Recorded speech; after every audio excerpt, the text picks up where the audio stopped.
बहुत से लोग कहते हैं कि हम तो रुद्राक्ष पहनते हैं, हम तुलसी पहन सकते हैं क्या? देखिए, अपनी अपनी दुराग्रह की बात तो हम नहीं कह सकते, लेकिन शास्त्र में तुलसी महात्म्य भी है, रुद्राक्ष महात्म्य भी है। तुलसी धारण करने वालों को रुद्राक्ष नहीं पहनना चाहिए, अथवा रुद्राक्ष धारण करने वाले को तुलसी नहीं पहनना चाहिए। इसका कहीं भी निषेध वचन हमें अब तक पढ़ने के लिए नहीं मिला है। इसलिए तुलसी भी धारण करनी चाहिए। अब कोई रुद्राक्ष धारण करना चाहता तो रुद्राक्ष भी धारण कर सकता, रुद्राक्ष के साथ तुलसी धारण कर सकता। एक बात सुनाएं आपको, आपने नाम सुना है श्री ठाकुर विजय कृष्ण गोस्वामी, परम पूज्य श्री जटिया बाबा महाराज। अद्भुत चरित्र है उनका जीवन चरित्र प्रत्येक साधक को पढ़ना चाहिए। ऐसा जीवन चरित्र है जटिया बाबा का।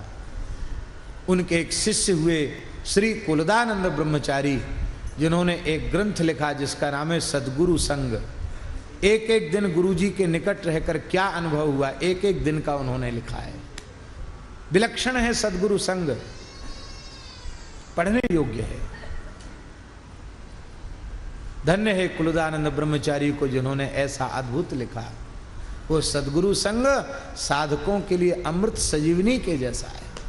अपूर्व नाम निष्ठा, गुरु निष्ठा, सब कुछ उसमें है। बहुत अच्छा ग्रंथ है राम जी। तो श्री जटिया बाबा ठाकुर विजय कृष्ण गोस्वामी अद्वैताचार्य प्रभु के वंश में थे, वंशज थे।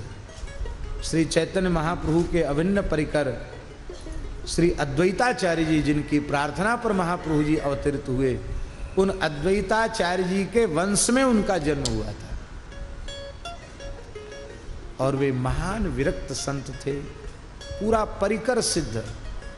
तो महाराज जी जटिया बाबा विशाल जटाजूट धारण करते, कमंडलू हाथ में रखते, एक दंड भी रखते और काषाय वस्त्र धारण करते। और महाराज जी विचित्र बात ही थी, यज्ञोपवीत तो धारण करते ही थे, एक विचित्र बात ये थी कि वो तुलसी की माला के साथ रुद्राक्ष की माला भी पहनते। वो जमाना था, अंग्रेजी शासन की बात, वो जमाना था जब सांप्रदायिक कट्टरता बहुत ज्यादा थी। तो प्रयाग कुंभ में बाबा पहुंचे तो तमाम लोगों ने, जो दुराग्रह वाले लोग थे, उन्होंने हल्ला मचाना शुरू किया। मनमाना भेष है, कासाय वस्त्र है और ये रुद्राक्ष माला पहने हैं, तिलक ऊर्ध्व पुंड्र लगाए हैं, तुलसी भी पहने हैं, रुद्राक्ष भी पहने हैं। तो पंचायत जुड़ी महाराज जी और बाबा को बुलाया। बाबा बहुत विनम्र भाव से पधारे, जटिया बाबा। और बाबा ने कहा, हम एक श्लोक आपके बीच में बोल रहे हैं, वह अशास्त्रीय हो तो आप कह दो। सबके कान खड़े हो गए कि अशास्त्रीय बाबा बोल रहे हैं, कौन सा श्लोक? तब बाबा ने एक श्लोक बोला, बहुत प्रसिद्ध श्लोक है, आप लोगों में से बहुत से लोगों को याद होगा। भगवान व्यास की वाणी। ये कंठ लग्न तुलसी नलिनाक्षमाला,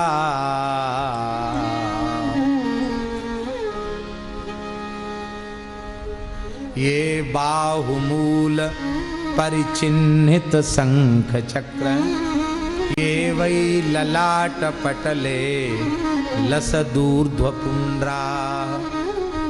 ये बाहुमूल परिचिन्हित शंख चक्रास्ते वैष्णवा भुवन मासु पवित्रयन्ति।